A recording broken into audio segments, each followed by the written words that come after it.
એ DJ વાળી વાત તો કરવાની નથી, એમાં કશું કોઈ જ ફેરફાર કરવાનો નથી.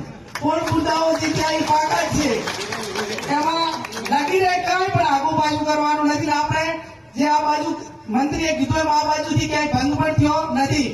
પણ ક્યાંક બોલા ડીજે ધારો કે પેલા ઢોલ હોય, નાસિક ઢોલ હોય, પેલા તરતડિયા હોય, પછી ક્યાંક ને ક્યાંક ઘણું મીડિયામાં સોશિયલ મીડિયામાં જોઉં છું કે ટ્રેક્ટર વચ્ચે ગયેલે અને ટ્રેક્ટર નું ટેપ પગાડીને ઉપર લાગે કેરીબેન નું માન રાખીને ટ્રેક્ટર ના ડીજે થી રમવા. એટલે આપણે બંધ કરાવવાના પેલા રસ્તા તો કઈક નાના નાના નીકળી રહ્યા છે, પણ જાહેરમાં વોઇસ ને બીજા માટે હેરાનગતિ અને વધારે પડતા વોઇસ ના કારણે કે એની બધીઓ એનામાં જે આપણને જે દહેશત હતી એ ક્યાંક ને ક્યાંક ના થાય એના માટે કે આ બાબતમાં બધા જ આગેવાનો કરે છે એ રીતે કડકાઈ રાખવાની છે. ભેગો કરીને 10 દાડા પછી એ આગેવાનોએ કીધું કે ભાઈ નાસિક ઢોલ હોય, ઢોલ હોય, આપણે ટ્રેક્ટર ઉપર ટેપની વાત હોય કે સાઉન્ડ સિસ્ટમ હોય કે આપણે એનો અર્થ એ થયો કે એક જ જગ્યા ઉપર રહીને જે બગાડીને મનોરંજનના નાના મોટા કાર્યક્રમો એમના ટ્રેક્ટરના રોલા થ્રુ થતા હોય તો એમાં સમાજને વાંધો નથી. પણ તમે આ રીતે કઈ કરશો તો એમાં આ બાજુ તો બધા જ મારે સોશિયલ મીડિયાના યુવાનોને અભિનંદન આપવા પડે કે એક વ્યક્તિ ક્યાંક કરે તો એના ઉપર તૂટી પડે છે. એટલે કાંટાળતો મોબાઈલ બંધ કરી નાખે છે. સોશિયલ મીડિયામાં તો તમારે આનો ભંગ કરે ને એના સામે જે સોય બરોબર છે એમાં મારો ટેકો છે.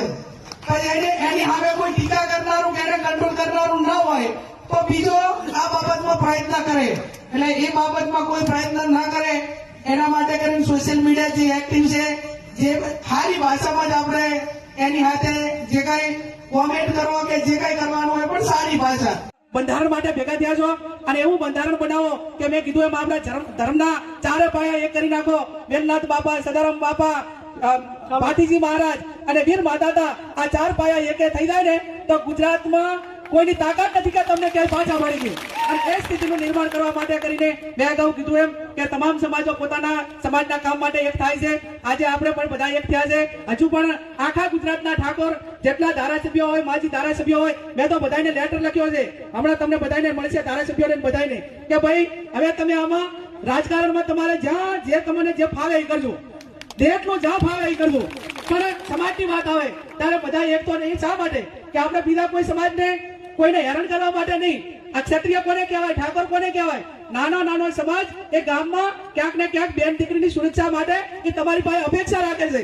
અને તમે પોતે તમારી રક્ષણ કરવા માટે સક્ષમ ના હો તો તમે બીજાનું રક્ષણ કઈ રીતે કરશો?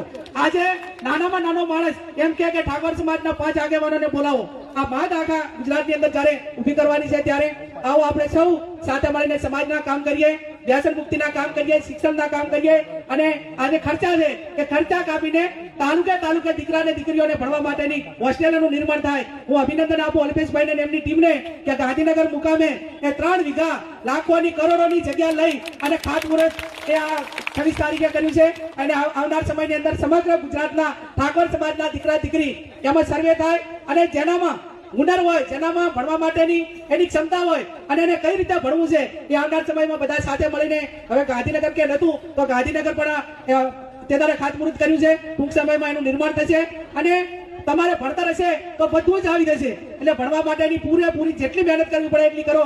ફરી પણ એમ કહું છું કે જેને પણ આવેદન પત્ર આપીને આ વ્યસન મુક્તિ માટેનું કામ કર્યું છે એને હું સંપૂર્ણ રીતે ટેકો આપું છું. ફરી પણ પોલીસને એમની પાસે અપેક્ષા રાખું છું કે તમે ગુના કેસ કરો, તમે FIR કરો, તમે બુટલે કરો, સામે પગલા લો, એમની પાસેથી હપ્તા લેવાનું બંધ કરો.